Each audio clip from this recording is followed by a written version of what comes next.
लालच बहुत से जुर्मों को जन्म देती है। लालच एक ऐसी चीज है जो जुर्म करने पर मजबूर करती है।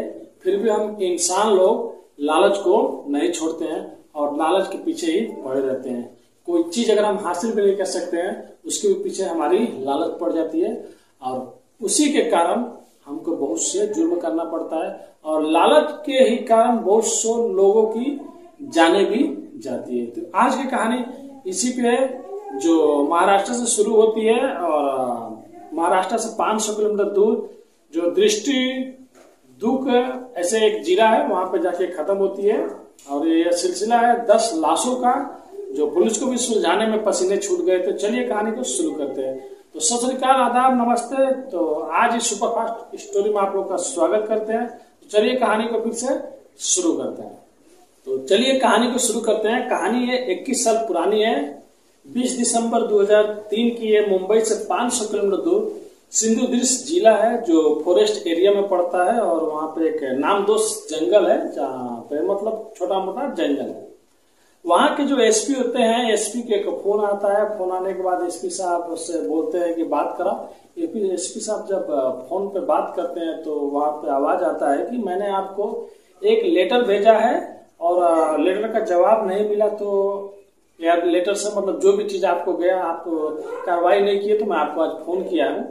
आप नामदोष की जंगलों में जाइए, आपको 10 बोरे मिलेंगे और 10 बोरे में 10 लाशें आपको मिलेंगी।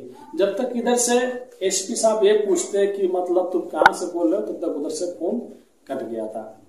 तब एसपी साहब फोन कटने के बाद वहां पे अपने आदमियों को बुलाए और बोले कि जाकर तुम लोग देखो, अभी कुछ दिनों में कोई पोस्ट आया है या मेरे नाम पे या पुलिस थाने में कोई भी चीज लेटर आया है तो मेरे को लाके दिखाओ। और बात थी 10 लाशों की, तो भाई सीरियस लेना ही है और ऐसा तो कोई मजाक करता नहीं है। फिर एक लेटर मिला, लेटर में भी वही बात लिखा था कि नामदोष की जंगलों में और 10 लाशें हैं तो जाके आप ढूंढिए। 10 बोरों में लाशें हैं।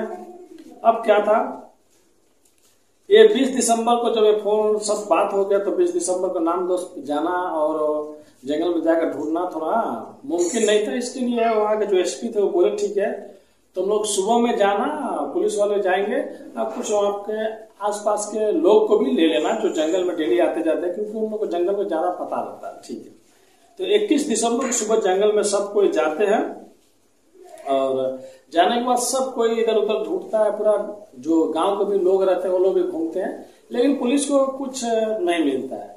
पुलिस पूरा ढूंढने के टाइम लास्ट में शाम हो जाता है। शाम को अचानक पुलिस को एक बोरी दिखती है। बोरी के पास जाते हैं, सब कोई जाता है। तो जो लेटर में भी जिक्र रहता है बोरी, अब बोरी के अंदर क्या है ये तो पता नहीं लेकिन लाशें की बातें बोरी में जिक्र हुआ था।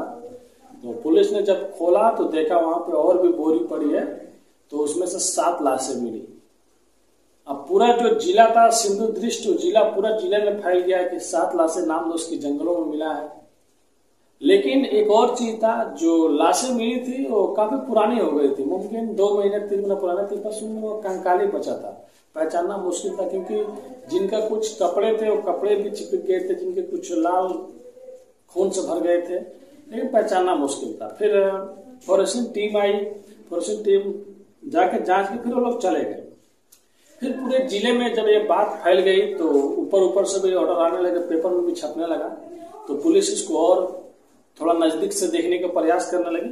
फिर पुलिस जो वहां के एसपी थे फिर वो दूसरी टीम को पुलिस को फिर 22 दिसंबर को दूसरी टीम सुबह नामदोष के जंगलों में पहुंची।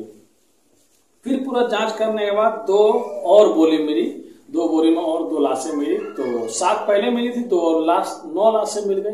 अब पूरा जो जिला है पूरा जिला डर गया, पूरा जिला सहम गया और जितने भी लाशें थी सब मुमकिन 2 महीना 3 महीना पुरानी थी, मतलब बस कंकाल बचा था उन लोगों को।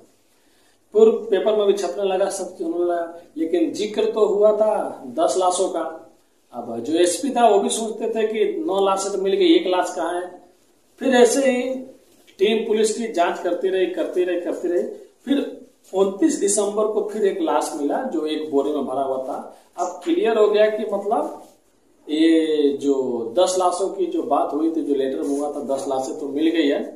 अब सबसे पहले ये तो पता नहीं लगाया जा सकता कि कातिल कौन है, लेकिन सबसे पहले ये देखा जाए कि ये लोग कौन है और कैसे इस जंगल में आए। जंगल में थोड़ा आदमी लोग कम घूमने जाते हैं, कुछ पिकनिक रहे तो कुछ रहे तो, और ऐसे भी दिसंबर से पहले कुछ पिकनिक था नहीं। तो पुलिस ने वहां के जो मुंबई था, जो मुंबई से 500 किलोमीटर दूर था, तो मुंबई में फोन किया और लोकल जितने भी पुलिस थाने थे सब में फोन किया। और फोन करने के बाद वो पुलिस वाले जो एसपी थे वो बोले कि जितने भी 3-4 महीने के अंदर जितने भी मिसिंग केस है, सब मिसिंग केस मतलब रिपोर्ट लाओ, रिपोर्ट दिखाओ कौन कौन मिसिंग हुआ है, और इधर इन लोग का जांच भी हो रहा है, पोस्टमार्टम भी हो रहा है कि पता लग जाए पहले ये कौन लोग है। फिर 10 लाशों में से सबका मिसिंग केस में से आया था, कुछ लोगों का मिसिंग सेम हुआ, कुछ लोगों का नहीं हुआ। फिर बाद में धीरे धीरे पुलिस वाले ने सब पता लगा लिया। सब पता लगाने के बाद पता चला कि हाँ, जो लोग मिसिंग थे, जो लोग आए थे, 10 लाशें उन्हीं लोग की थी। तो 10 लाशों में से 2 लाशें बच्चों लोगों की थी, 4 महिला की थी और 4 पुरुष लोगों की थी। तो क्लियर हो गया कि मतलब 10 लाशें जो भी मिली है। फिर दूसरों थाने से ये रिपोर्ट आया कि जो लोग गायब थे वो लोग, कोई लोग अक्टूबर में गायब हुए, कोई लोग सितंबर में गायब हुए और कोई लोग नवंबर में गायब हुए। तो गायब होने के बाद फिर लोगों को मिलान हुआ, तो लाशों का और जितने भी लोग मिले थे सबका पता चल गया। पता चलने के बाद 10, तो जब गायब लोगों का मिलान हुआ और पता चला कि जो 10 कत्ल हुए हैं वो 3 किस्तों में हुए थे। पोस्टमार्टम के हिसाब से पता चला कि जो 10 लाशें थी वो एक ही बार नहीं मारे गए थे। तो पता चला कि 25 सितंबर को 2 लोगों को मारे गए थे, 30 अक्टूबर को 4 लोगों को मारे गए थे और 14 नवंबर को फिर से 4 लोगों को मारे गए थे। मतलब ये जो मर्डर हुआ था वो 3 किस्तों में हुआ था। अब क्या था, पूरा मुंबई हिल गया था उस टाइम, सब पेपर में छप रहा था और पुलिस के ऊपर भी बहुत बड़ा दबाव था कि कैसे भी मतलब ये मिस्ट्री सुलझाया जाए कि आखिर में पूरा कत्ल कौन कर रहा है।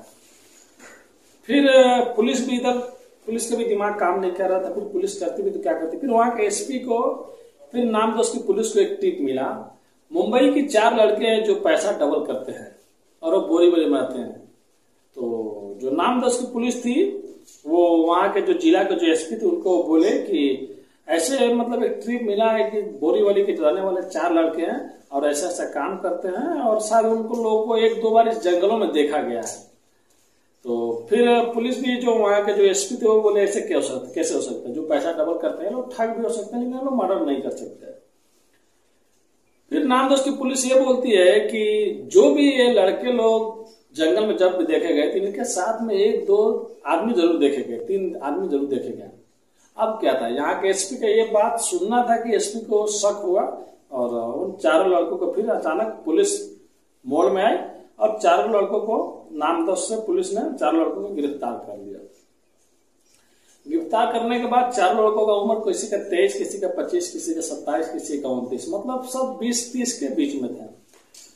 अब जब पुलिस उनको मारना स्टार्ट किया, पूछना स्टार्ट किया कि तुम ऐसे तुम लोग आए, तो पहले तो लोग नहीं बोल रहा था, कोई ऑटो वाला था, कोई होटल में काम करता था। तो फिर पुलिस को ये पता चला कि लोग 30 के नीचे हैं। फिर पुलिस उनको मारना स्टार्ट किया। फिर पुलिस को बहुत दबाव डालने के बाद वो 4 लड़कों ने अपना जुर्म कबूल किया और सबसे पहले उन्होंने कहानी बनाया कि हम लोग होटलों में और रेस्टोरेंट में काम करते थे और ऑटो चलाते थे। हम लोग को अचानक अमीर बनना था, हमारे मन में लालच आ गया था कि हम लोग कैसे भी जल्दी से जल्दी अमीर बने। तो हम लोग क्या करते थे, हम लोग देखते थे कौन आदमी लालची है, मतलब जो पैसे के पीछे भाग रहा है, जो पैसे जल्दी कमाना चाहता है, उन लोग को हम अपना शिकार बनाते थे। जो आगे एसपी थे वो पूछे बताओ तुम लोग मतलब आदमी को फुसलाते कैसे थे, मतलब यहाँ तक लाते कैसे थे। तब उन्होंने बताया कि पहले हम लोग देखते थे कौन आदमी बाहर से आया है और यहाँ पे आने के बाद बहुत से लोग ऐसे रहते हैं जो मतलब ये जादू मंत्र तंत्र मंत्र के चक्कर में रहते हैं, तो हम लोग उन लोगों को टारगेट करते थे। सबसे पहले उन लड़कों में से एक लड़का उनके पास जाता था, कुछ भी करता, छोटा मोटा जादू दिखाता, छोटा मोटा मैजिक दिखा के 500 का 1000 1500 रुपया दे देता था। अब कोई भी खुश हो जाएगा, 500 का मेरे को 2000 मिल गया, 1000 मिल गया। फिर वो लोग बड़ा गेम खेलते थे। फिर वो लोग बोलते थे कि मेरे को ऊपर वाले ने एक शक्ति दिया है जो हम लोग सही शक्ति इस्तेमाल करेंगे और हम लोग पैसा डबल करते हैं, डबल, ट्रिपल, 4 55, मतलब जितना भी हो सकता है, 10 बार भी डबल हो सकता है, 20 बार भी हो सकता है। लेकिन हम लोग का एक शर्त है, हम लोग 1 लाख का नीचे नहीं और 3 लाख के ऊपर नहीं, मतलब हम लोग को 1 लाख और 3 लाख के बीच का पैसे चाहिए, तो हम लोग मतलब 10 गुना भी ज्यादा कर देंगे, 20 गुना भी ज्यादा कर देंगे।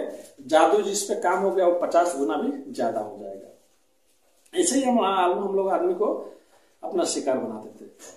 और फिर हम लोग सबसे पहले हम लोग को फेक नाम से सरकारी बस में हम लोग टिकट कराते थे, उन लोग को नाम से नहीं कराते थे कि बाद में हम लोग पकड़े जाएंगे। तो हम लोग सरकारी बस में फेक नाम से हम लोग का टिकट करा के और हम लोग वहां से मुंबई से फिर हम लोग नाम दोस्त भेज देते थे।